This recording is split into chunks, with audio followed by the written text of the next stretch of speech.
I coached this morning. I went and got a massage, and now I'm here with y'all. Like, this is my best life. And that's what I want for everybody. What is your best life, and how do we get you there fast? You're listening to Investing for Good, a show that brings you the stories and strategies of people who are investing to build a legacy for their families, create a meaningful and intentional life by design, and impact the world around them. And now, here are your hosts, Annie Dickerson and Julie Lamb. Hey, Julie. How are you today? I'm doing good, Annie. How about yourself? Busy as always.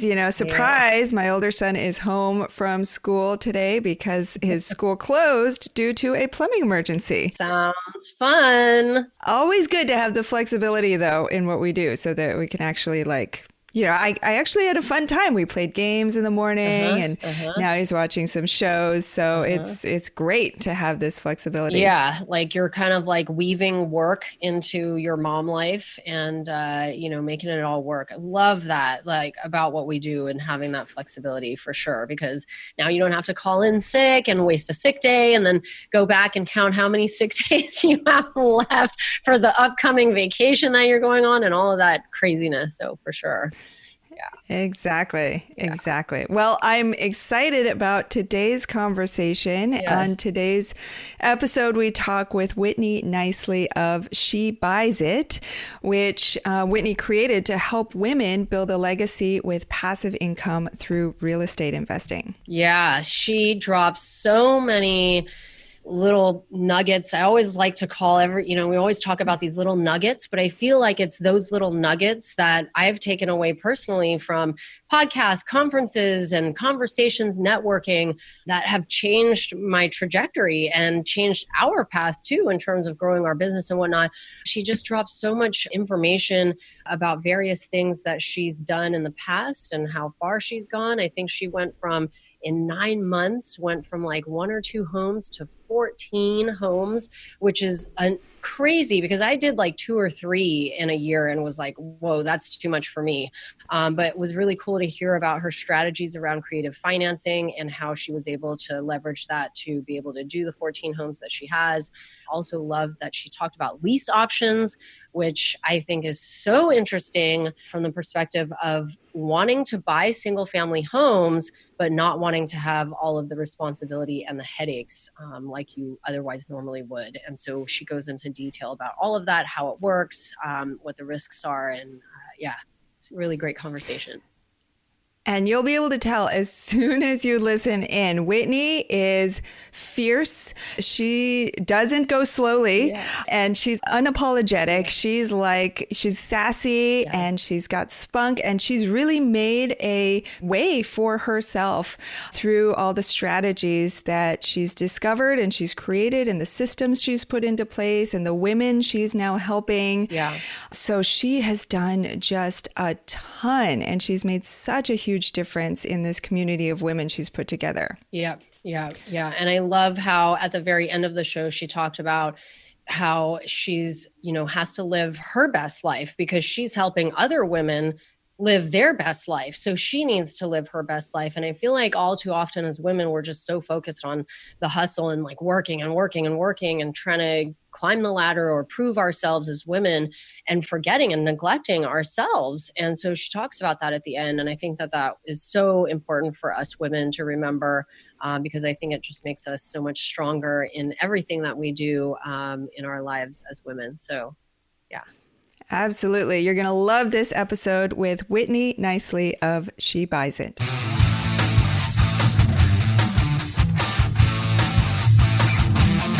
Whitney, how are you? I'm doing fantastic. This is going to be so much fun. Thanks for having me. I agree. It's always great to have other women real estate investors on the show. Now, Whitney, I got to say, one of my favorite things that you say is that you buy houses like most women buy shoes, which I think is absolutely hilarious. But those shoes are depreciating in value as your houses are appreciating in value. So I guess you get the last laugh, right? For sure. And I've bought shoes that cost more money than what I've paid for some houses. So, oh my gosh. There's a choice here, girls. Yeah. Wow. Yeah. And now I know that your mother and your grandfather, I believe, had invested in real estate when you were growing up. So did you always know that, one day you would grow up and you'd get into real estate as well? So I grew up as a real estate investor's kid, grandchild. The way most women want their kids to grow up is how I grew up. There was checks in the mailbox every single month. I didn't realize bills came in the mailbox until I was like out of college and on my own and in my 20s and like trying to figure out life. And one day I was working at our dump truck company and my mom was putting in the rent deposits. And I was like, hold on, wait a second. Where'd you get all those checks? And she was like, we have houses, we rent, you know this. And I was like, well, wait a second. How do I get rental checks to come in the mail? And she was like, go figure it out. So like, it wasn't really explained to me how this whole situation happened. My mom never sat me down, introduced me to Rich Dad, Poor Dad. She never had these great grand plans for me. And so it's hard to answer that because I guess in the back of my mind, I always just figured, I'd be a real estate investor, but it wasn't something that I knew when I was 8. I was probably like 25 before I was like, hold on, wait a second. Why don't I have any rentals? And she was like, because you haven't bought anything, ding dong. You've been buying purses. Right. I love that. She sort of just let you figure it out on your own. I see this video all the time. There's a mama dog and her puppies up at the top of the steps, and she just kind of smacks them down the steps, and they figure out how to get back up. Yeah. That's how my mom taught me to invest. Just go figure it out. That is too funny. And are you an only child? No, I have a younger brother. So what I did is I went to an auction because that's how my mom bought houses. I had seen her go to auctions, pay cash, and then rent them out. So I had that kind of understanding. I had a real estate license, but I hadn't made the connection yet to how investing and agenting were kind of like oil and water. I thought they went together. They don't. And so I went to the auction. I put my entire life savings into a house and then realized it didn't have a bathroom. So I had to redo the bathroom in it before I could get a tenant. And like it had a bathroom, but it was an old house. So it was built in like the 20s and people did bathing different in the 20s than they do now. Right. Yeah. So it technically had a bathroom, kind of. It had plumbing, but it was that's old. good. At least it had the plumbing. At least it had the plumbing, but it didn't have anything that was usable. So then I bought another house the next week because this is just how things happen, right? And I had to use my brother's life savings to buy that second house. Oh no. But it took us about 2 months to get the bathroom fixed in the first house. It took us 18 months to get the other house ready to rent because we didn't have any money. We were broke. Yeah. And we had to go to work, buy stuff, go to work, pay somebody to put the stuff in and pray nobody stole it in the meantime. Right. So that's how I got started because that's what my mom had showed me how to do, except I didn't have years of rent coming in to help me do this faster like my mom did. I just had to pull up my bootstraps and figure it out as we went. And what were you doing for work at this point? I know you were selling trucks at one point. Was that at this point? My mom, my papa, my great grandfather actually started a dump truck company in 1939. And then my papa was running the company. And then my mom has started running the company with her brother. So it's a family owned business. I'm fourth generation and we've got 4 dump truck companies. So I was working for all 4 companies at the same time.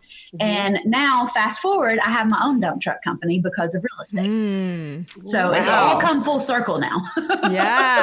So there must be so many women in the dump truck business.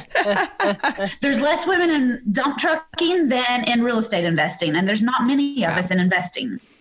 So how did real estate help you get to own your own dump truck company? Well, I bought those 2 houses in 2013. And then in 14, I bought 14 houses. So I figured out creative financing, which was awesome because I was broke. Okay. And that's when, I started paying $10 for a house, maybe $100 if I was going to splurge. And this is where I bought shoes for more than that. I have Louboutins too. And those cost money. So creative financing, what does that mean for anyone out there listening? And what is that? How does that work? Describe what that means and maybe tell us about one of the best deals that you did creatively.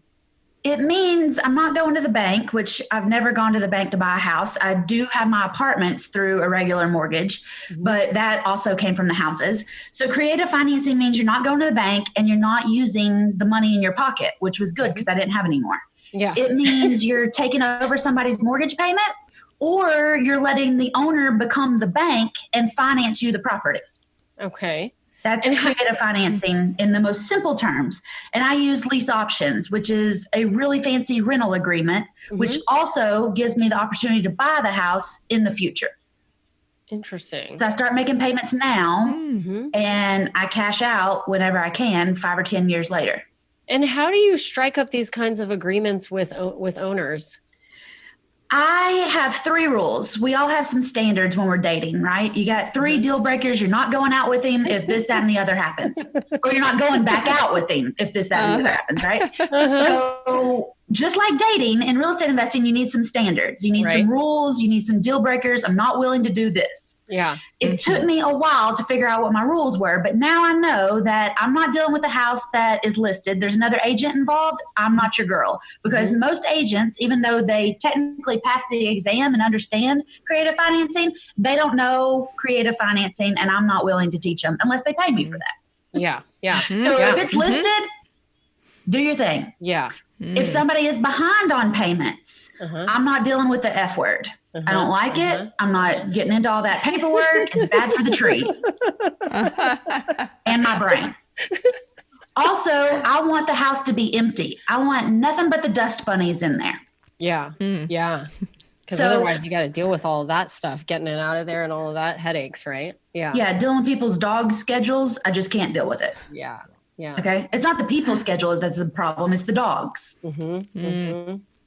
Yeah. So once a house meets those 3 criteria, I'm talking to the right person, because they are motivated for somebody to send them some money every month, more than likely, because they've got a payment that they've been making, and they've skipped upgrading their car. They've skipped sending their kid to private school. They've skipped vacations. They've skipped so many life things because they got to make a payment on an empty house. And a lot of these people tried being a landlord, and it's more work than they want to deal with. Yeah. So when I come in and say, I'm a professional tenant, I will take care of all these things, and I'll make your payment. You just got to make 3 more payments. They look like they lost 10 pounds in 10 seconds. Just the relief on their face is beautiful. Yeah. And so then what do you do after you strike up that agreement? You say, okay, I'll be your tenant. And then do you act as like a master tenant, and then you sublease it out? Is that? I do sandwich lease options. So I buy it with a lease option, and then I sell it with a lease option. But I'm buying it for 5 or 10 years. And when I sell it, I give them 12 to 24 months, so a year or 2. So I could go through 5 or 10 different tenants in this property before I ever have to cash out on it, right? And when I sell it back out, I require non-refundable option fees, which are usually about 10% of the purchase price, but you don't tell anybody it's 10% because people can't do basic math like that. So you just tell them there's a range. I'm expecting somewhere between this much and that much. Or you say, somebody called and they offered me this much, which, is the lowest I'm willing to take. And then the person on the other end of the phone can say, I don't know anybody with that much money. Oh my gosh, what are you talking about? You say, thank you. You're not my person. And release them. Okay. Yeah. But they self-identify if they qualify or not. I want to give everybody a chance. Yeah. Everybody just doesn't suit my other criteria, which is I need you to have money, a job, and more than 3 brain cells coordinated at the same time. It's a tall order.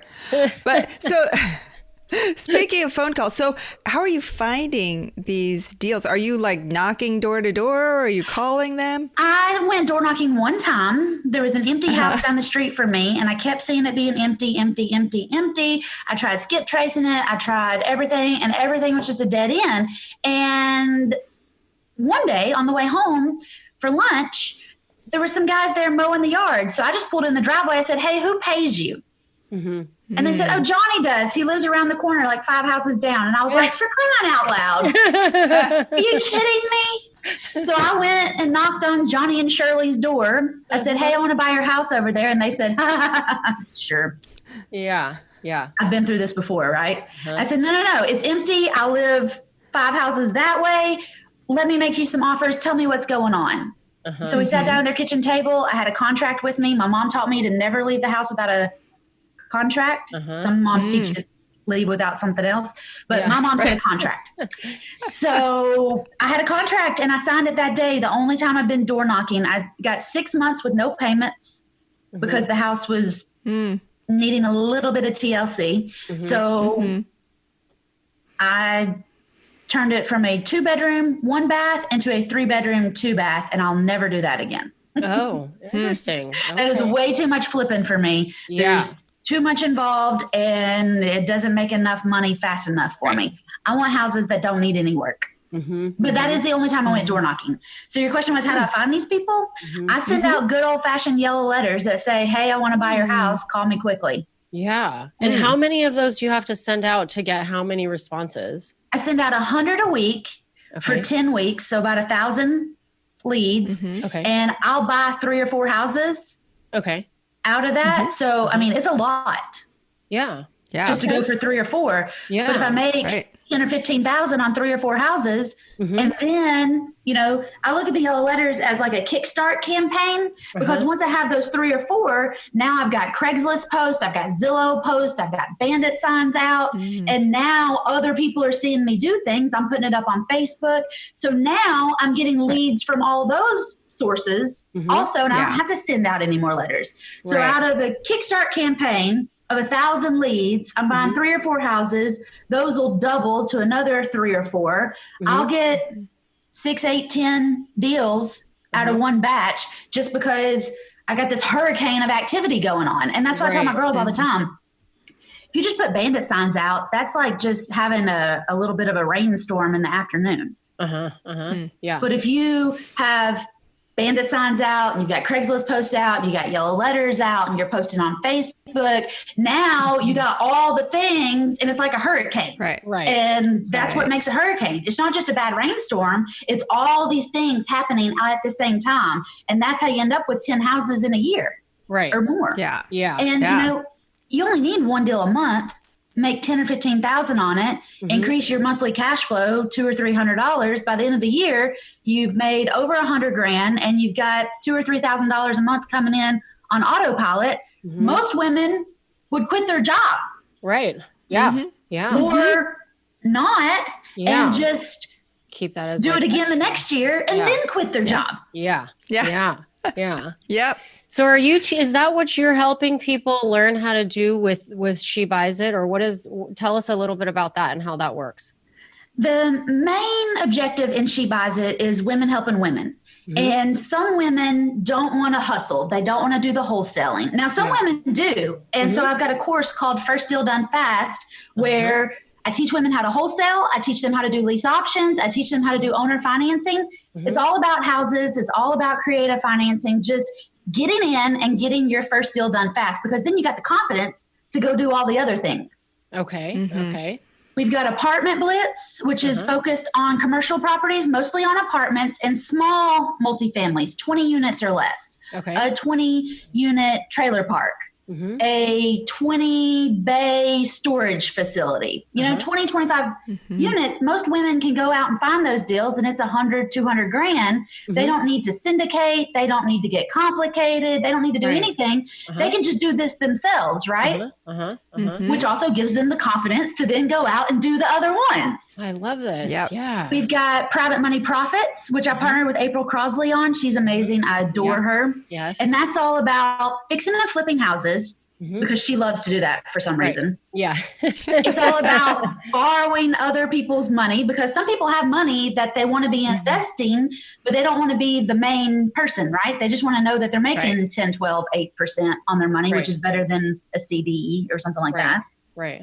But also Private Money Profits, we're going to teach you how to do all these other things so that you have $100,000 that you can loan out on somebody else's deal. Because to me, being a private money lender is the top of the totem pole. You write a check, you get money back. You don't have to worry about anything or think about anything. Right. But I do want you to be educated to know that this is a good investment based on your goals. So we've got those 3 programs all focused on women, different levels, different areas. Okay. And then I do some one-on-one coaching on my mastermind. I've got an FTDF Plus, which is just for the women that want to get a solid $10,000 a month coming in. And then they want to do the other things. But, you know, women like options. So I try to give the ladies the options on what suits you. How can I help you?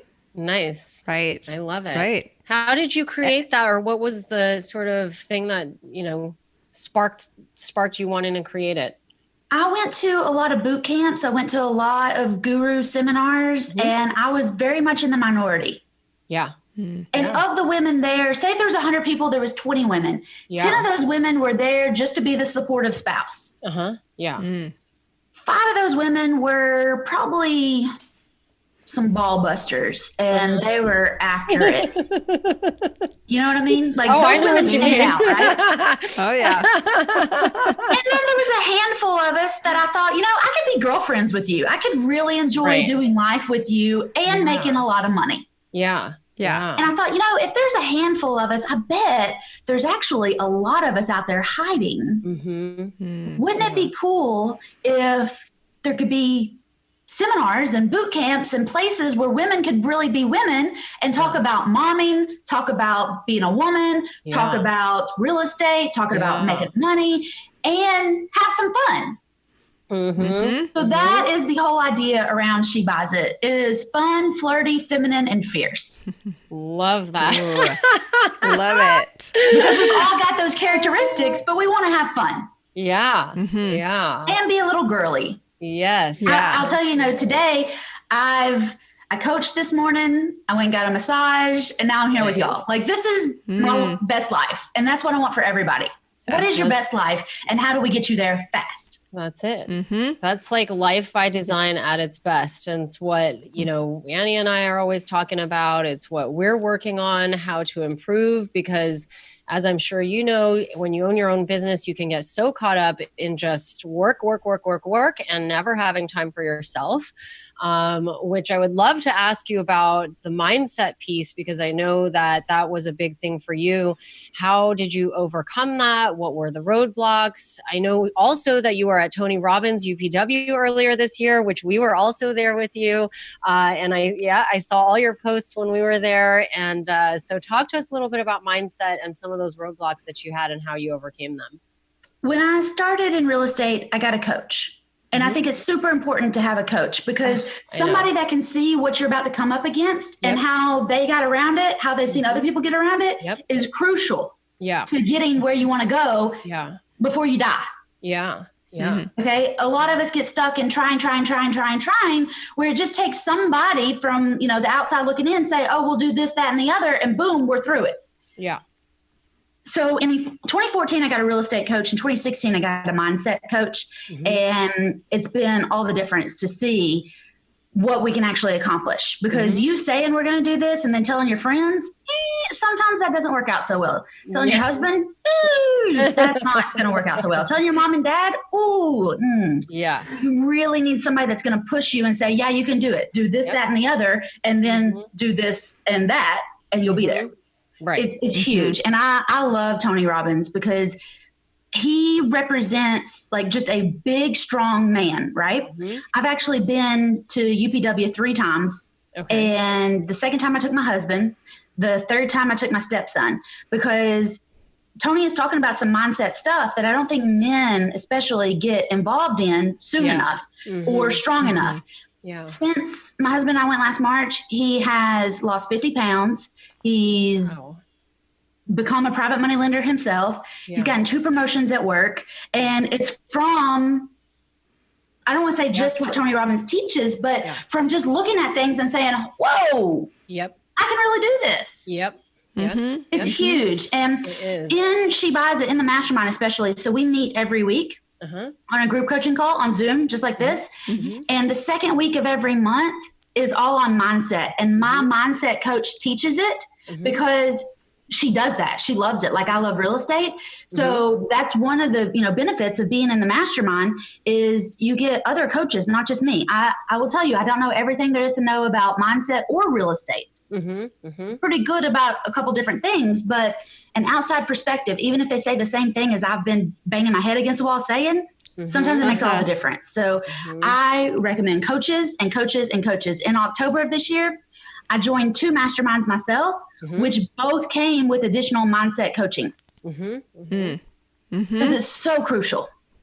Yes. The brain gymnastics, the mind gymnastics that we all go through on a daily basis, it will wear you out if you don't have somebody helping you land that, jump. Yes. Good analogy. And for those listening who may not have heard of UPW, it's Tony Robbins' premier event. It's Unleash the Power Within. And we were all at that event. What was that? March of... In LA? Yeah, jumping up and down, dancing and crying, drinking, laughing, crying. Tons of crying. Absolutely. And wear gym clothes because yes, we're going to work out. I'm taking my mastermind to the March San Jose. Okay. UPW. Cool. And my mom and dad. Oh, nice. Okay. I drank the Kool-Aid. I'm totally in. Oh, I know. I'm at the point where I'm trying to get my husband to go too, but I don't know. It's hard. He's like, I don't, what do I need with that? I have everything I need, and I'm like, no, you don't. Like, I gave my husband the trip for his birthday. And 15 minutes before it started, you get there early, everybody's going crazy. 15 minutes before it started, he looked at me and he was mad as a hornet. And he said, I cannot believe you have me here. I can't believe you thought I would think this was fun. I'm leaving. This is miserable. I've never been so unhappy in my life. Blah, blah, blah, blah. And I said, just give it 30 minutes. Just give it 30 minutes after Tony comes out and then let me know what's up. So Tony comes out and he says, anybody been drug here against your will? And I mean, just like first thing he says, and Jason was like, did you know he was going to say that? Has he? So 30 minutes later, he's like leading the cheering section out in the aisle, dancing like a fool. 3 days in, he's completely like ready to sign us up for coaching and like turn around is amazing. And when can I come back? And oh my gosh, that's so funny. That's take your husband against his will. I think I'm just going to do it, because he needs to, there's so much there that he needs to hear, that I think would just help him so much in terms of our life and his life and his relationship with our kids, all of that. For our events every year, I let the mastermind girls bring their spouses because one thing I remember going to my first boot camp and I was so excited and I was going to be a real estate millionaire and I was going to do all these things. And I called he was my boyfriend then. I called him and I told him, he was like, you have church camp mentality. These guys are just jerking you around. You're never going to make anything. Nobody's ever going to work with you. You're just wasting your time and money and blah, blah, blah, blah, blah. And so like from the very beginning, I was up against a fight with my husband to get into real estate investing. And it's so important. Like after he started going to those events with me and he could see what was going on and he experienced it, it made all the difference in the world. So my mastermind girls, a lot of them bring their spouses so that they can see it and feel it and go through it at the same time. That way we're growing, maybe not at the same speed, but it's not like I left him at home and now I'm jumping out into this great unknown. Right. And it's so hard when you go and you have this life-changing experience and you come home and you try to explain in 10 minutes what happened. I know. Not happening. No. Not happening. Take your man. To real estate classes and to Tony Robbins and to everything because it makes all the difference. Yeah. We'll get back to our conversation with Whitney in just a minute. Have you been thinking about investing in real estate but aren't sure you have the time or the desire to manage the investment? Perhaps you're afraid, like we were, that you'll make the mistake of choosing the wrong market or the wrong team and lose your entire investment. Well, that's exactly why we created the Goodegg Investor Club. We do the work of identifying solid real estate investment opportunities in the best markets around the country and then partner with you to acquire these investments, and then we'll all share in the returns. We'll identify the growing markets, strong, experienced teams, and the solid deals.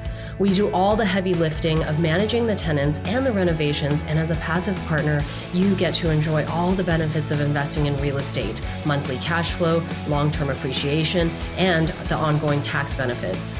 When we first discovered passive investing through real estate syndications, we realized it fit perfectly into our busy lives. We could put our money to work for our families, work less, and get more time back in our days so that we could focus on what matters most and discover our true passion and purpose in life. We've now helped hundreds of people invest passively in real estate syndications and are seeing the positive impact it's had on their lives. We invite you to partner with us by joining the Goodegg Investor Club today so you can start putting your money to work for you and get more time back in your day, because we know that when people have more time in their days, they can do the true work they were intended to do, and the world will be a better place. To sign up for the Goodegg Investor Club, go to goodegginvestments.com/invest and we'll take it from there. That's goodegginvestments.com/invest. And now, back to our chat with Whitney Nicely. So how do you feel like the mindset thing has allowed you to get to like where you are? Like, can you pinpoint it? Like, what was it that was like life-changing? I remember making $24,000 a year when I was working for my mom. I was making like $500 a week. Mm-hmm. If I sold a dump truck, I'd make an extra $500. So, I mean, we were rolling high, you know? Mm-hmm. And then I remember when I got into agenting, I made like $1,200. It took 8 months. It was awful. It was not worth it. But I tried investing. And on my first deal, I made $15,000 in 8 weeks. Yeah. And then 3 weeks later, I made another $8,000. Yeah. So in 11 weeks, I made $23,000. And I still had the rest of the year. And it only took me like 4 hours total work. Yeah. To do that. Yeah. So I thought, you know, I could work 9 to 9 for 52 weeks and make $24,000. Or I could do 2 deals, make $23,000, right, and go play. Yep. I mean, that's a no-brainer, right? Yeah. And then, honestly, I was going to these events.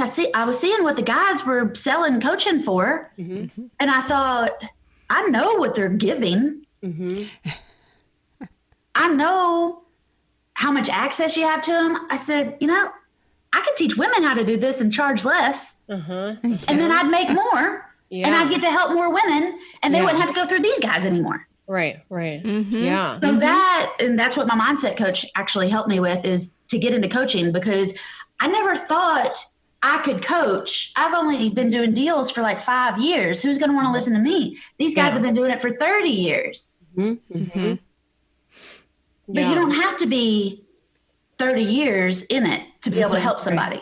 Right. Yeah. Right. Totally. Absolutely. And that's what I learned. So that's how I got into coaching. I was doing one-on-one coaching. Then I did group coaching. And I did that for like a year and a half. And I recorded all the videos. And I thought, how can I put this in a system just so that people go through it at their own time? So that's when I came up with First Sold and Fast. And then the girls got in First Sold and Fast, started having successes, started making $12,000 in 6 weeks, started wanting to do duplexes, wanted to look at apartments. I thought, I can't put apartments on top of this. We have to make something separate. That's when we came up with Apartment Blitz. And then the same with everything else. And I've just tried it. I've tried some, programs. I've tried some things, and they tanked. They were total crap. Nobody wanted them, and we just kind of dumped them. Yeah. But you have to try. And I think that's one of my strong suits is I don't know the answers. But I'm going to give it a whirl and see what happens. I don't know what's going to happen. And I don't play the wig, the what if game. Because you can stay there forever and never accomplish anything. But, somebody gives me a good idea. I'm going to take it, run with it, see if it goes the distance or if it just dies off. Give it a whirl. You don't know who's out there. You don't know which sellers are out there that are just like crying themselves to sleep, hoping somebody like you will come through and buy their house. On the flip side of that, you don't know how many people are out there with money ready to buy a house, but nothing on the market suits them because they've got bad credit, or they've been divorced, or they were sick and they got medical bills and a bank won't touch them. You don't know how many people are looking for you until you say, all right, let's see what I can do. Yeah. The persistence and like perseverance thing is like so key. I feel like every guest that we've interviewed so far, that's the one single thread is the hustle.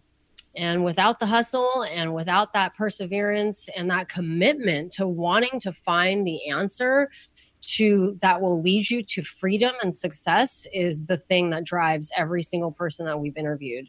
And that hustle will wear you out though. Yeah. So I want you to make sure that while you're hustling and you got the energy to do it and you're good and excited, make sure you're on a path that you won't have to hustle for 40 years. Right. Yeah. My mom is still hustling these regular rental deals because she never put it into a plan to make a bunch so she could ride it out. She's still trying to prep for retirement. You know, so and that's why I really love lease options, because if you put somebody in a house and you're making $200 a month, I mean, the toilet breaks and you didn't make anything. Right. Okay, you got to replace the roof and you didn't make anything for like 3 years. Right.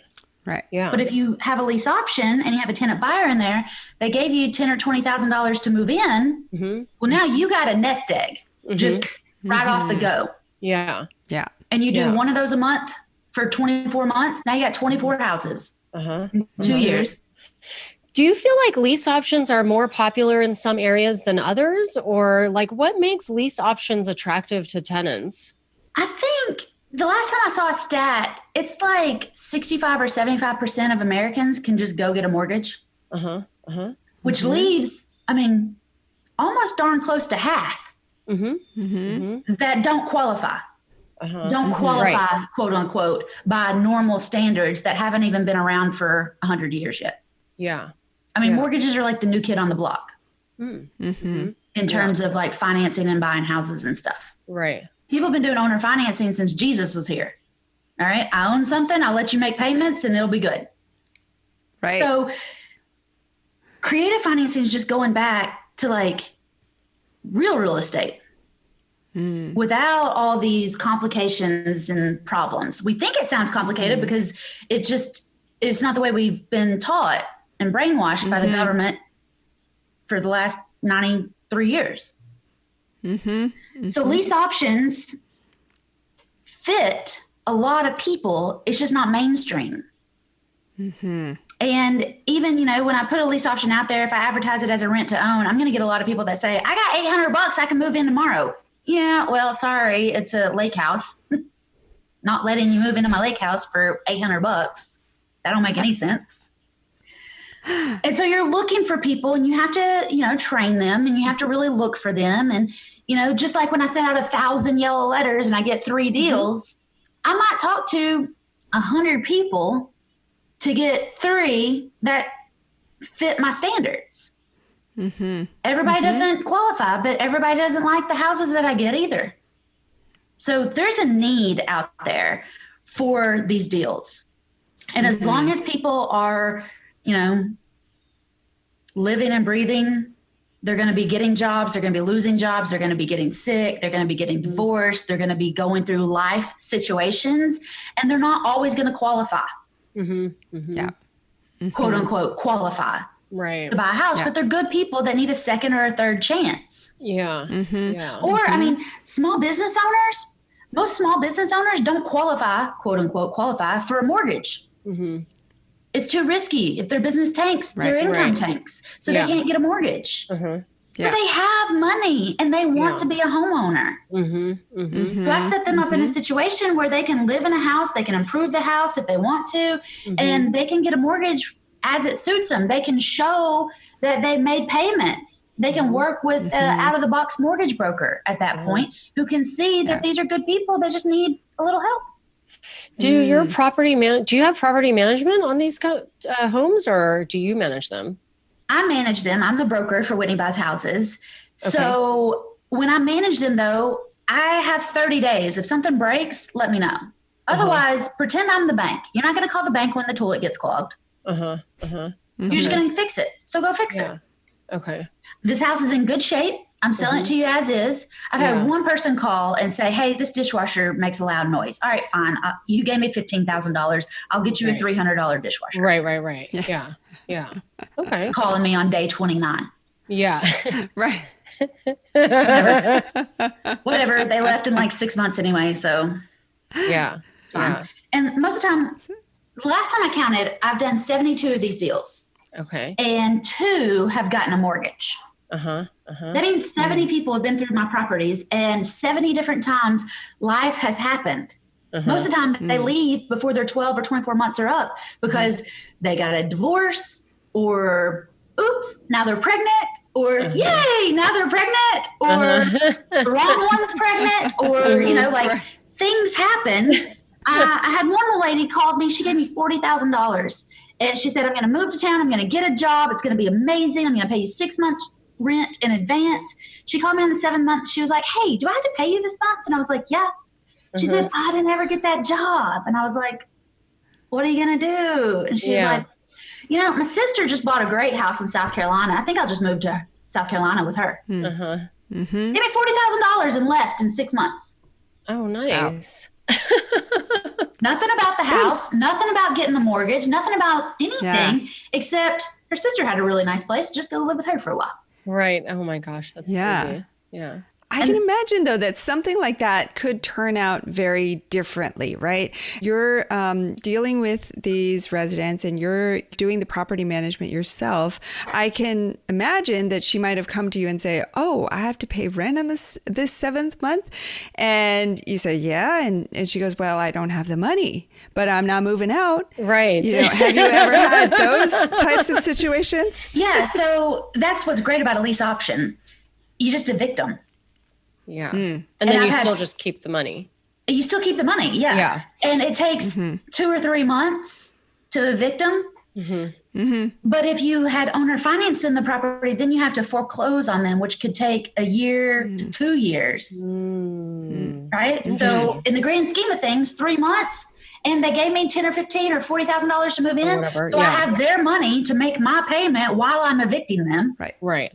And then somebody else gives me another $10,000 or $20,000. Right. Yeah. And I'll tell you, I've had 4 evictions, 3 out of the same house. Oh no! What does that mean? Bad location?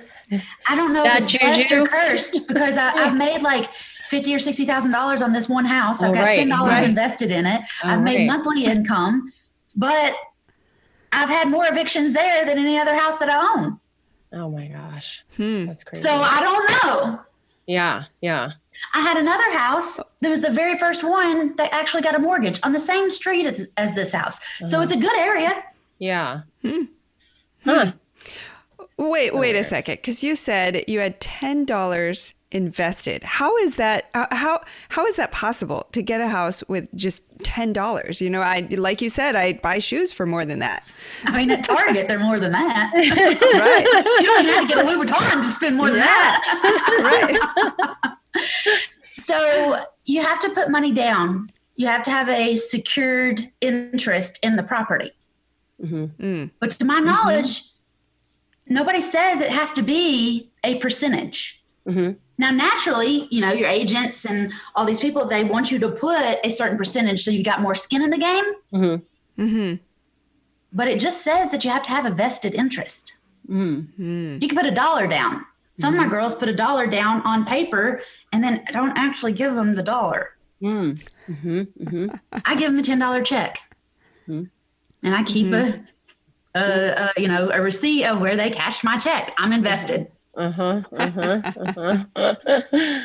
That's funny. Wow.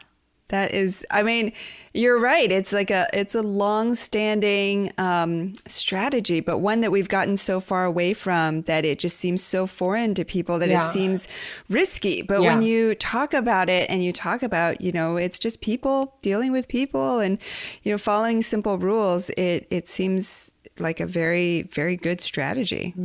And when you are helping people, you will find tons of people that need your help. Yeah.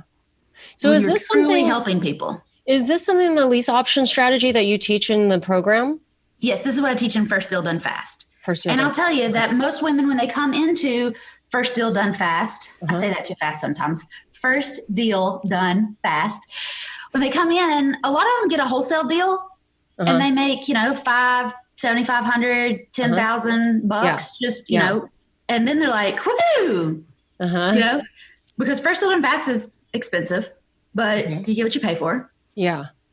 So they get their money back and they're making money, and now they're seeing all the opportunities and they're seeing that it works, and then they get into lease options. So wholesaling is a hustle, and it's not a long-term strategy because you get tired, you get burnt out, and you either have to build a huge business to keep wholesaling, but if you can wholesale and cherry pick the lease options, you'll be a lot happier with your actual progress. So for those listeners who may be new to real estate, can you explain the difference between, what is wholesaling and how does that differ from lease options? So wholesaling is when you find a property and you can make a low cash offer, and then you can sell it to somebody who's going to fix and flip it and work on it. And you're mostly just a middleman in between the seller and a fix and flipper who doesn't have time to be a marketer. Wholesalers are marketers. And if you're not willing to talk to a lot of people and hear a lot of no's, that's going to hurt your feelings, then wholesaling is probably not going to be for you, because you mostly only have one option. You have to get the house for as cheap as you can so that you can sell it and make a little slice of the pie. You have to make sure that you're also not representing these people like an agent. If you're going to be wholesaling, you have to come in, you have to have vested interest, you have to understand the contracts, and you have to know that somebody's going to actually come through and cash this thing out. Otherwise, you could get in a bind before you ever get your deal done. Because your word is what's going to carry you and get you to your next deal. Right. So with a lease option, you've got tons of options.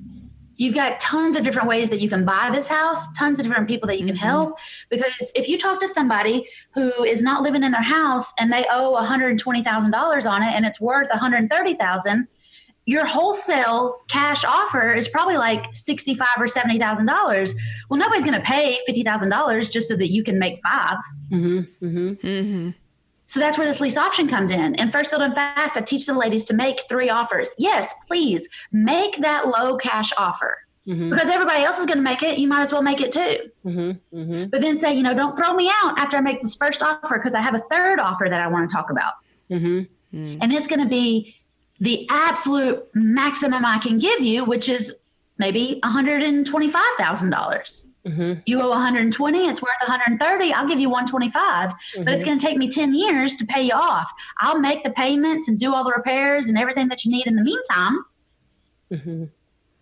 which is going to help you and it's going to help me. And maybe I'll give you $100 instead of 10 now. And then they say, well, wait a second, you made a first offer and then you made a third offer. What happened to the second offer? Oh, man, Mr. Seller, you are so smart. I'm so glad you brought that up. Look at you. What do you want the second offer to be? We made this offer, we made that offer. How about we meet in the middle? And then we just do the whole thing again and, put the peanut butter in. I love that. That is so great. So, if you go and you only have one option, you're a one-trick pony. So agents, and I'm 50-50 with agents and non-agents in First Deal Done Fast. They have a fourth offer. You know what? I'll list it for you. But you got to do all these things for me to list it. Right. So if you go to the store and they only have one pair of shoes and you don't like that one, you leave. Which is where a lot of wholesalers get frustrated because they only have one way to buy. Right. But you go in, you got 3 or 4 different options. There's 3 or 4 different colors of the same shoe. I'll pick one of them. Yep. So you go in, it's like, I tell the ladies too, I don't use the toolbox analogies because that doesn't make any sense. But if you're in your kitchen and you only have a spatula, you're only going to have a couple different things that you can make. But we got a whole drawer full of different utensils that we use in the kitchen based on what we're trying to make.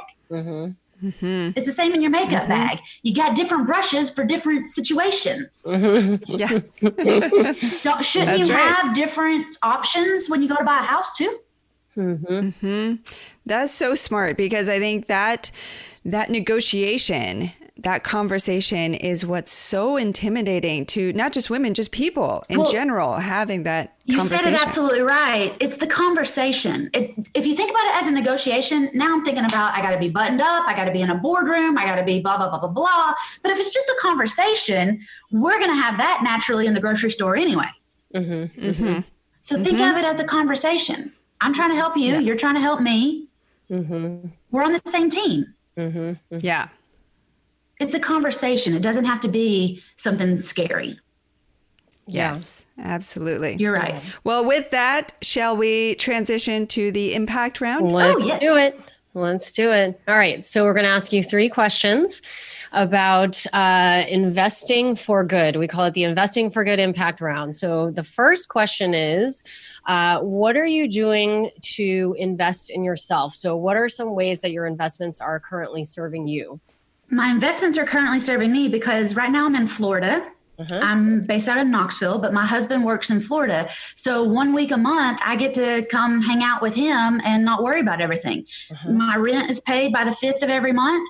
And I honestly got kind of bored. That's one reason I started coaching, but also because I just want to travel. I want to have some fun. And so the 3rd week every month, I leave town.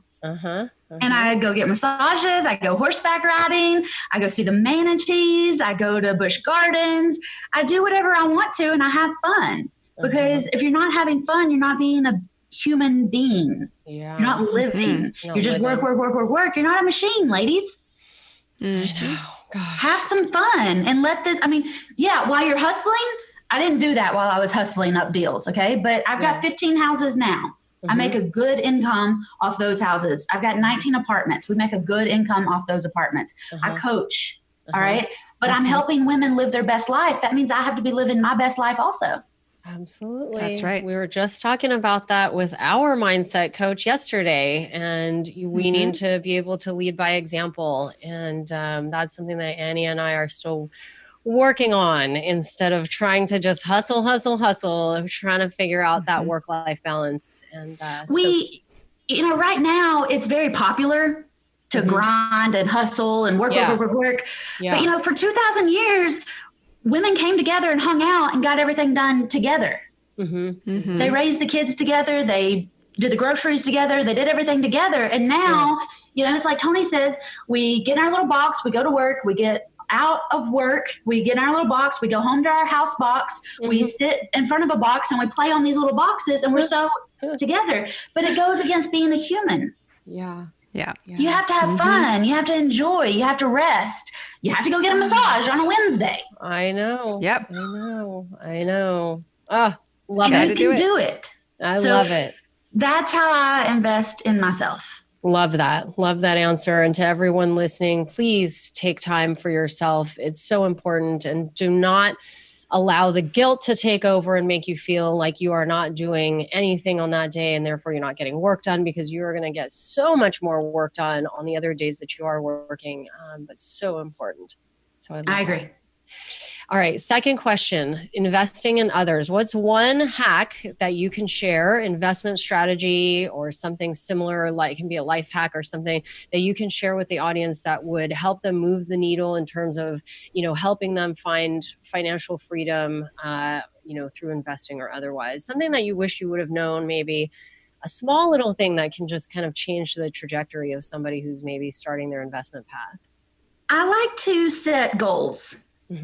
And we hear this all the time, but a lot of times we set a 10-year goal and we forget to set monthly milestones, maybe weekly milestones. And sometimes when we're staring at that elephant, it's just too much and we freak ourselves out and we just self-sabotage and then we don't get anything done. But you can eat the whole elephant just one bite at a time. So what do I actually need to do today to make sure that by Friday I've achieved this little chunk? What do I need to achieve by the end of this month? And it doesn't have to be in January. It could be the end of April. It could be the end of June. What do I need to have in line and in place? And sometimes this is just putting a plan in place. It doesn't have to cost you any money. It doesn't have to cost you any time. I mean, you're going to be taking a shower anyway. Why not do some brainstorming in there? Right? Take a bubble bath. I know Annie does. One reason I love getting the massages, I solve world problems in there. I come out with a great to-do list because you don't have anything else to do but think. Yeah. That's right. And you think super clear when somebody's got you super relaxed. Yeah. All right. True. So yes, set your huge, amazing, crazy goals, but really focus on those milestones and then celebrate your milestones. Yes. And celebrate with your people, your team, the people that have watched you struggle and stress. Yeah. Make sure they know when you're winning. If they only know when you're upset, then they're always on edge and they don't really want to hang out with you. Yep. But if you say, I did this, even if they don't know what that means. We actually see in your face that this is something to be excited about. So celebrate. We actually have, so we use Slack for our internal communications within our business. And we have a channel that is called Wins and Gratitude. And we celebrate even small, big, whatever the wins that we have on that channel, and it helps us to stay excited and happy about the work that we're doing. So I love that. And Annie and I just finished our 2020 goals, wherein we broke down everything into bite-sized chunks that is easily digestible for us to feel like we can accomplish those goals. And we set some pretty high goals for 2020. Pretty juicy goals. So, but when you take that goal and it's like, this is what it is, but it's like, oh my gosh, how are we going to get there? That's so impossible. But then you break it down in these little tiny chunks, week by week. We have quarterly meetings set up and all of that to make sure we're on track. Love that. I think it's so key to being able to achieve massive success is being able to, digest things in small quantities. So I love that. And when you have those meetings, you got to make sure that you're saying, we're doing good. We're doing good. And we're keeping our eye on the prize. And just because something came up, a lot of times that's just a distraction. Yeah. You know what? We'll check that next quarter and see if we still are excited about that. Because a lot of times we go, oh yeah, I can do that. Oh yeah, I can do that. Oh yeah, I can do that. Oh yeah. And then we're drowning. That's us. Yeah. And totally off track. Yeah. Yeah. Absolutely. Yeah. No good. I know. So small steps. I love the small steps. Yes. All right. That God will fill in the blanks. Yes. Last question. All right. What are you doing to invest in the world? So what is something that you're doing to make the world a better place through your investments? I go to a really tiny little country church and I love to sponsor all the little things that go on there. And we have a school. So it's a Christian school. So I am the lead golf tournament sponsor. And I think that 10% is the minimum. There's no maximum and you can't outgive the good stuff. So I donate like crazy and I sponsor things and I'm not super involved with my time over there, but I like to financially support their efforts for the local community that we live in. Yeah. Then I love horses and dogs. Okay. So I am working on spending some time with horses and dogs, shelters, rescues, whatever. I see all the time that there's a dog in need and there's a foster family, but they're 3 states away. So what I would like to do is have a fund set up to help these dogs get transported to wherever they need to go. Like that's a need. That's something small, but that's something that I can do until I can have a 33-acre farm for cage-free dogs while they're waiting to find their foster people. Yeah. And the same thing with horses. Horses, I think, are so therapeutic. And that's why, on Wednesdays, I try to go see some horses every Wednesday. And I like to go horseback riding. But I also feel like a lot of our soldiers that are coming back, our veterans, they have, trauma, they have PTSD, they have things going on, and there are therapy horses that can help them work through those things. So I would like to sponsor those veterans so that they can go get the help that they need, because I see all the time they're getting dogs and this is great. And I love that helps them, but there's something about a horse that also just helps, and it smells good and it gets in your skin, and then it's good stuff. So I like to help the people super locally. Yeah. And I'm helping the dogs and the horses who help the people more on a statewide, maybe a national basis. Yeah. Yeah. Well, you are certainly making an impact all around. And I know that our listeners are going to want to follow up with you and learn more about your courses and all that you offer. So, Whitney, where's the best place that people can go to learn more? You can go to shebuysit.com, and Proverbs 31:16 says she goes to inspect a field and she buys it. With her earnings, she plants a vineyard. So that means to me, to be a Proverbs 31 woman, you got to be a real estate investor. And then, the vineyards where we get into the wine and stuff. But that's the generational wealth piece of it. Anywhere you can type in She Buys It, hopefully I'll pop up. There you have it. Whitney Nicely, creator of She Buys It. Whitney, thank you so much for sharing your wisdom with us today. Thanks for having me, girls. You've been listening to Investing for Good, the #1 podcast for people like you who are investing to build a legacy for their families, create a meaningful and intentional life by design, and impact the world around them. For more resources, check out goodegginvestments.com/podcast. And be sure to join the Investing for Good Facebook community. And don't forget to subscribe and give us a 5-star review so we can continue to bring you amazing new conversations every week. Until next time, keep investing for good.